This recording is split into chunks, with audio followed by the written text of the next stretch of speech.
Canada की police का एक और खालिस्तानी चेहरा देखिए। खालिस्तान के झंडे तले कनाडा की पुलिस झूम कर नाच रही है। लेकिन कनाडा की पुलिस इस तरह खालिस्तानियों पर कब तक प्यार लुटाएगी? क्या अब सीन बदल गया है और अब ट्रंप के इशारे पर चलेगा कनाडा?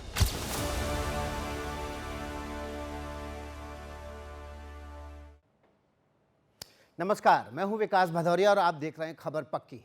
जिस दिन अमेरिका में राष्ट्रपति चुनाव के नतीजे आए थे, हमने उसी बुलेटिन में आपसे कहा था कि ट्रंप के आने के बाद कनाडा के प्रधानमंत्री जस्टिन ट्रूडो को संभल जाना चाहिए।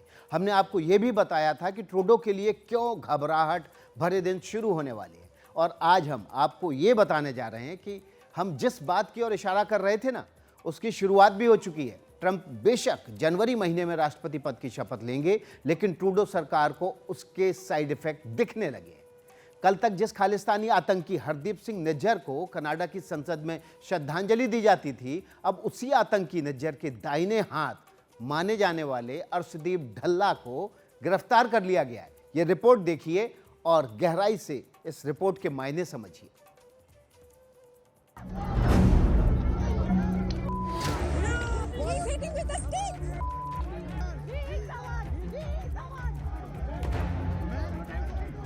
कनाडा जैसे देश में जहां कहने को एक लोकतंत्र है, कहां से हिम्मत मिलती है कि एक भीड़ आती है और भारतीयों पर हमला करने लगती है।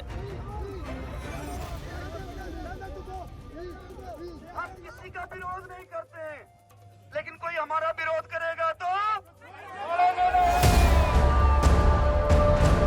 कहां से हिम्मत मिलती है कि हिंदुओं के मंदिर में घुसकर उनके ऊपर हमला कर दिया जाता है।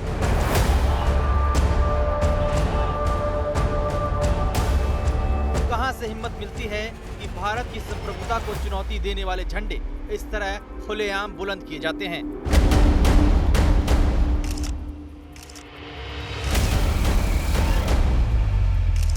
उम्मीद की जानी चाहिए कि साजिशें बंद होंगी, साजिश करने वाले बेनकाब होंगे और ये भी पता चलेगा कि साजिश के तार कहां तक पहुंचे हुए हैं, क्योंकि खालिस्तानी आतंकी अर्शदीप ढल्ला अब कब्जे में है। कनाडा में खालिस्तानी आतंकी अर्शदीप ढल्ला को पुलिस ने अपने कब्जे में लिया है। सुरक्षा एजेंसियों के सूत्रों के मुताबिक 27-28 अक्टूबर को कनाडा में हुए एक शूटआउट को लेकर अर्शदीप ढल्ला को हिरासत में लिया गया। जनवरी 2023 में गृह मंत्रालय ने अर्शदीप ढल्ला को आतंकवादी की लिस्ट में डाला था। भारत की सुरक्षा एजेंसियों को भी यह जानकारी मिली थी कि 27-28 अक्टूबर को कनाडा में एक शूटआउट हुआ था, जिसमें अर्शदीप ढल्ला भी मौजूद था। हालांकि आधिकारिक तौर पर अर्शदीप ढल्ला के गिरफ्तार या हिरासत में होने की कोई पुष्टि कनाडा सरकार या वहां की पुलिस ने नहीं की है। भारत की सुरक्षा एजेंसियों के सूत्रों के मुताबिक ढल्ला अपनी पत्नी के साथ कनाडा में रह रहा था। आतंकी हरदीप निज्जर की हत्या के बाद ढल्ला ही आतंकी संगठन खालिस्तान टाइगर फोर्स का मुखिया बना हुआ है।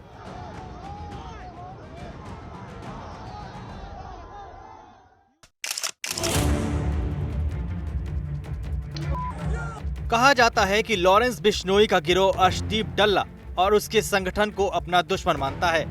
ढल्ला ने अपने नेटवर्क के जरिए पंजाब में कई जगहों पर टारगेट किलिंग की और कई वारदातों को अंजाम भी दिया। कनाडा में ढल्ला और लॉरेंस बिश्नोई गिरोह के बीच बीते काफी समय से गैंग वॉर भी चल रहा है। अर्शदीप ढल्ला मूल रूप से पंजाब में मोगा के ढल्ला गांव का रहने वाला है। उसने अपने नाम के आगे गांव का नाम लगा रखा है। ढल्ला एनआईए की हिट लिस्ट में भी शामिल है। खास तौर से जो एनआईए ने चार्जशीट पेश की उसके खिलाफ, उस चार्जशीट में साफ तौर पर लिखा है कि अर्श ढल्ला कनाडा जाने के बाद वहां पर उसने केटीएफ यानी खालिस्तान टाइगर फोर्स के हरदीप सिंह निज्जर से हाथ मिलाया और जो पैसा भारत से एक्सटॉर्शन मनी यानी कि रंगदारी का होता है, वो हवाला के जरिए अर्श ढल्ला तक पहुंचता है। उसके बाद अर्श ढल्ला इसी पैसे का प्रयोग खालिस्तान टाइगर फोर्स के लिए करता है और हरदीप सिंह निज्जर के मारे जाने के बाद अब केटीएफ की जो कमान है वो अर्शदीप ढल्ला ने संभाल ली है और लगातार वो वहां से बैठकर ड्रग्स की तस्करी, हथियारों की तस्करी, इसके साथ में टारगेट किलिंग करवाना और आतंकवादी गतिविधियों को अंजाम देना, इन तमाम कामों में लगा हुआ है। उसके गैंग में कई ऐसे लोग हैं जो पाकिस्तान से जुड़े हुए हैं। पाकिस्तान से लगातार कई लोगों से वो बात करता है, चाहे वो रिंदा हो, लांडा हो, इनसे बात करता है। अर्शदीप डल्ला 2020 में ही मोगा से कनाडा फरार हो गया था। आरोप है कि उसने फर्जी पासपोर्ट तैयार किया और कनाडा भाग गया। डल्ला के खिलाफ रेड कॉर्नर नोटिस भी जारी किया जा चुका है। अर्शदीप डल्ला पर डेरा सच्चा सौदा के सदस्य रहे मनोहर लाल की हत्या कराने का भी आरोप है। मनोहर लाल की हत्या नवंबर 2020 में भटिंडा में की गई थी। अर्शदीप डल्ला गैंग में ऐसे कई शूटर्स हैं जो उसके इशारे पर किसी को भी मारने को तैयार हो जाते हैं। कहा जाता है कि डल्ला के पास कुल 700 शूटर्स की फौज है। वो पंजाब के लड़कों को बहला फुसलाकर अपने गिरोह में शामिल करता है। बाद में इन युवाओं को कनाडा बुलाने का लालच देकर उनसे भारत में रहते हुए कई तरह के अपराध कराए जाते हैं। डल्ला शूटर्स को बड़े स्तर पर फंडिंग भी करता है। बमबिहा गैंग के लोग उसके संपर्क में हैं। कौशल चौधरी और लकी पटियाल उसके लिए काम करते हैं, जो कि कौशल चौधरी गुरुग्राम की जेल में बंद है। दिल्ली का जो गैंगस्टर है नीरज बवाना, वो उसके लिए काम करता है। तो पाकिस्तान से लेकर भारत, दुबई, फिलीपींस और जो कुछ मिडिल ईस्ट की कंट्री हैं, वहाँ तक अर्शदीप डल्ला के तार फैले हुए हैं। एनआईए ने उस पर 10 लाख का इनाम रखा हुआ है और एनआईए ने उसके खिलाफ 4 मामले दर्ज किए। हालांकि वैसे उसके खिलाफ कई मामले दर्ज हैं, जिसमें टारगेट किलिंग के भी मामले हैं। और हाल ही में पंजाब पुलिस ने उसके 2 शूटर पकड़े हैं। ये दोनों शूटर जो है पंजाब से हैं और अर्शदीप डल्ला के कहने पर इन लोगों ने ग्वालियर में और पंजाब में 2 टारगेट किलिंग की थी, 2 हत्याओं को अंजाम दिया था। एनआईए ने बीते दिनों एक चार्जशीट दाखिल की थी, जिसके मुताबिक अर्शदीप डल्ला कनाडा में बैठे गैंगस्टर गौरव पटियाल के साथ मिलकर टेरर गैंगस्टर का नेटवर्क भी चलाता है। बताया गया है कि डल्ला का network Canada, America, Dubai, Europe, Philippines, Thailand, Pakistan और मिडिल ईस्ट के कई देशों तक फैला हुआ है। सूत्रों के मुताबिक डल्ला के आतंकी नेटवर्क को पाकिस्तान की खुफिया एजेंसी ISI का समर्थन हासिल है। अर्शदीप डल्ला कनाडा में पंजाब से फरार हुए कई गैंगस्टर के साथ रहता है। ISI से डल्ला को हथियार और पैसों की मदद भी मिलती है। जो कनाडा भारत के खिलाफ एजेंडा चला रहा था, उसके प्रधानमंत्री खुलेआम स्वीकार कर चुके थे कि उनके पास कोई सबूत नहीं है। जाहिर है जस्टिन ट्रूडो को मालूम है कि भारत को नाराज करना कहीं से भी कनाडा के हित में नहीं होगा, क्योंकि खुद अमेरिका भी यही चाहता है कि भारत उससे कतई दूर ना जाए। खास तौर पर तब जब अमेरिका में फिर एक बार ट्रंप की सरकार बनने जा रही है। ये बात तब और खास हो जाती है जब भारत पूरी दुनिया के सामने ये बयान देता है कि बहुत सारे देश अमेरिका से घबराए हुए हैं, लेकिन भारत उनमें शामिल नहीं है और उनमें शामिल है जो उसके साथ खड़े हैं। आप भी सुनिए विदेश मंत्री S जयशंकर ने क्या बयान दिया और इस बयान के क्या मायने हैं।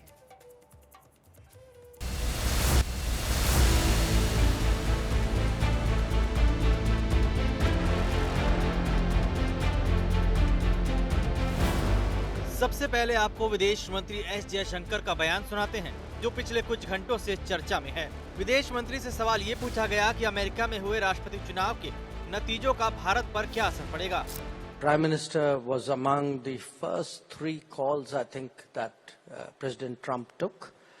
And look, India, Prime Minister Modi has actually built rapport across multiple presidents. When he first came to DC, Obama was the president, then it was Trump, then it was Biden. I know today a lot of countries are nervous about the US, okay? Let's be honest about it. We are not one of them. Right. मौजूदा world order में अलग अलग देश अपने पक्ष में संतुलन बनाने में लगे हुए हैं और खास बात यह है कि विश्व शांति से लेकर अर्थनीति तक हर मोर्चे पर भारत की भूमिका बेहद अहम है। जाहिर है भारत के साथ दुनिया का कोई भी देश रिश्तों का बैलेंस नहीं बिगाड़ना चाहता, फिर चाहे वो अमेरिका हो, रूस हो, यूक्रेन हो, चीन या फिर कनाडा ही क्यों ना हो। हम फिलहाल बात कर रहे हैं कनाडा के संदर्भ में और कनाडा अपनी विदेश नीति को अमेरिका से अलग करके नहीं देख सकता। जरा इन 2 तस्वीरों पर गौर कीजिए। पहली तस्वीर कनाडा के हिंदू सभा मंदिर परिसर की है, जिसमें खालिस्तान समर्थक भीड़ कनाडा पुलिस के संरक्षण में भारतीय श्रद्धालुओं पर हमला कर रही है। दूसरी तस्वीर में आप डोनाल्ड ट्रंप को देख रहे हैं, जो फिर एक बार अमेरिका के राष्ट्रपति बनने जा रहे हैं। सवाल यह है कि क्या डोनाल्ड ट्रंप के राष्ट्रपति बनने से जस्टिन ट्रूडो की खालिस्तान परस्त नीति पर कोई फर्क पड़ेगा? माना जा रहा है कि इसका जवाब है हाँ। कनाडा पर असर पड़ना शुरू हो गया है। ट्रंप के नाम पर मुहर लगते ही उन खालिस्तानियों पर नकेल कसी जाने लगी है जिन्हें कनाडा में संरक्षण मिल रहा था। खालिस्तानी आतंकी डल्ला की गिरफ्तारी को अमेरिकी उद्योगपति और रिपब्लिकन हिंदू संगठन के संस्थापक शलभ कुमार के उस बयान से जोड़कर देखा जा रहा है जिसमें उन्होंने कहा था कि ट्रंप भारत कनाडा संबंधों में आए तनाव का समाधान निकाल सकते हैं। उन्होंने कहा था कि ट्रंप के एक ट्वीट के बाद खालिस्तान के मसले पर जस्टिन ट्रूडो ने अपना रुख नरम कर लिया है। खालिस्तानियों की तादाद गिनती भर है। कनाडा में ट्रूडो भी ट्रंप की ही सुनेंगे। आपको याद होगा कि डोनाल्ड ट्रंप ने हाल ही में बांग्लादेश में हिंदुओं और दूसरे अल्पसंख्यकों के खिलाफ हुई हिंसा के बाद सख्त प्रतिक्रिया दी थी। ट्रंप ने सोशल मीडिया प्लेटफॉर्म एक्स पर लिखा था, मैं बांग्लादेश में हिंदू, ईसाई और दूसरे अल्पसंख्यकों के खिलाफ हिंसा और भीड़ की लूट की कड़ी निंदा करता हूं। इस समय बांग्लादेश में पूरी तरह अराजकता की स्थिति है। अगर मैं राष्ट्रपति रहता तो ऐसा कतई नहीं होता। कमला और जो बाइडेन ने पूरी दुनिया और अमेरिका में हिंदुओं की अनदेखी की है। इजराइल से लेकर यूक्रेन तक उनकी नीति भयावह रही है, लेकिन हम अमेरिका को एक बार फिर मजबूत बनाएंगे और शांति लाएंगे। हम रेडिकल लेफ्ट के धर्म विरोधी एजेंडे से हिंदू अमेरिकी को बचाएंगे। अपने शासन में मैं भारत और दोस्त नरेंद्र मोदी के साथ संबंधों को और मजबूत करूंगा।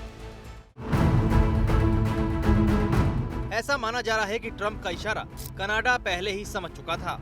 प्रधानमंत्री मोदी ने ट्रंप को बधाई देते हुए कहा था, मेरे दोस्त डोनाल्ड ट्रंप। ट्रंप भी कई मौकों पर पीएम मोदी को दोस्त कहकर संबोधित कर चुके हैं। ट्रंप ऐसा बिल्कुल नहीं चाहेंगे कि भारत की कीमत पर वो कनाडा की गलतियों की अनदेखी करें। ट्रंप ये भी नहीं चाहेंगे कि जो भारत ग्लोबल मंचों पर आर्थिक और सामरिक मोर्चों पर अमेरिका की जरूरत है, वो अमेरिका से किसी मुद्दे पर नाराज हो या फिर अमेरिका भारत की मदद न करे। इसलिए माना जा रहा है कि ट्रूडो के ऊपर ट्रंप का दबाव बनेगा और कनाडा वही करेगा जो अमेरिका चाहेगा। कनाडा में जिस तरह से ट्रूडो सरकार के संरक्षण में भारतीयों के खिलाफ अभियान चलाया जा रहा था, अब उस पर नियंत्रण देखने को मिल सकता है। तो क्या ये मान लिया जाए कि डल्ला पर कार्रवाई उसी की झांकी है? क्या अब ट्रंप के प्रभाव में खालिस्तान समर्थकों के खिलाफ कार्रवाई होगी? जैसा कि हम देखते हैं, कनाडा की कोई इंडिपेंडेंट फॉरेन पॉलिसी नहीं रही है अब तक। वो हमेशा अमेरिका के साथ मिलकर चलता रहा है। वो अमेरिका के एक तरीके से आगे आगे उसकी फॉरेन पॉलिसी को परसू करता है। तो मुझे नहीं लगता है कि जस्टिन ट्रूडो जो है पूरी तरीके से ट्रंप को फरामोश कर देंगे या ट्रंप को जो है नकार देंगे और अपनी पॉलिसी कंटिन्यू रखेंगे। और कहीं ना कहीं जिस तरीके से ट्रंप ने स्टेटमेंट दिया है बांग्लादेश में कि हिंदुओं को जो है किया जा रहा है और टेररिज्म को जो किया जा रहा है, तो मुझे लगता है कि ट्रूडो को ट्रंप कुछ न कुछ बताने की कोशिश करेंगे कि अगर वाकई में खालिस्तानी प्रॉब्लम है इंडिया को वहाँ, तो तुमको उसके खिलाफ जो है एक्शन लेना चाहिए। और टेररिज्म के खिलाफ भी जो है उन्होंने स्टेटमेंट जो दिया है अपना विक्ट्री स्पीच में, उसमें भी टेररिज्म के खिलाफ और इस तरीके के तत्वों के खिलाफ जो है अपनी ओपिनियन जो है जाहिर की है। और मुझे लगता है कि ट्रूडो का वो टाइम अब ख़त्म हो रहा है और शायद उनका नर्वसनेस उनकी जो है आने वाले जो है अगले महीने में, मतलब जनवरी में जो है उनका बजट भी पास करना है, उनके लिए उतनी मेजॉरिटी नहीं है, तो वो एक बहुत ही क्राइसिस पीरियड में आएंगे। तो मुझे लगता है कि वो कहीं ना कहीं जो है खालिस्तानी जो तत्व हैं वहाँ उनको सेल्फ मेजर लेंगे। और भी जो टेम्पल के सामने, टेम्पल में जो बात हुई है, घटना हुई है, उसको लेकर भी जो है ट्रूडो की समस्याएं बढ़ी हैं। प्रधानमंत्री मोदी और विदेश मंत्री जयशंकर ने अलग अलग मंचों से कई बार ये साफ कर दिया है कि भारत किसी के दबाव में नहीं है। उम्मीद की जानी चाहिए कि कनाडा के साथ संबंधों में जो खटास आई है, उसे सही अंजाम तक पहुंचाने में भारत की कूटनीति कामयाब होगी। खबर पक्की में वक्त है एक छोटे से ब्रेक का। ब्रेक के बाद फौरन हाजिर होंगे।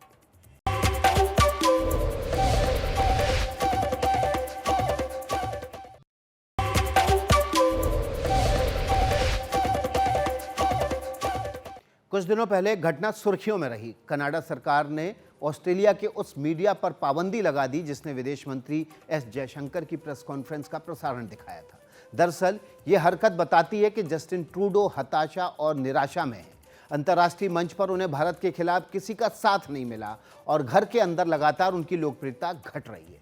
ऐसे में कोई हैरानी नहीं कि कनाडा से आपको ऐसी तस्वीरें आगे भी देखने को मिले, जो साबित करती हैं कि ट्रूडो और उनका प्रशासन अपना खालिस्तानी प्रेम छिपा नहीं पा रहा है। अमेरिका में सरकार बदल जाए या कनाडा में हालात बदल जाएं, इस बात की कोई गारंटी नहीं है कि जस्टिन ट्रूडो का हृदय परिवर्तन हो जाएगा और कनाडा में सब कुछ भारत के अनुकूल हो जाएगा। मिसाल के तौर पर कनाडा की पुलिस का एक और खालिस्तानी चेहरा देखिए। खालिस्तान के झंडे तले कनाडा की पुलिस झूमकर नाच रही है।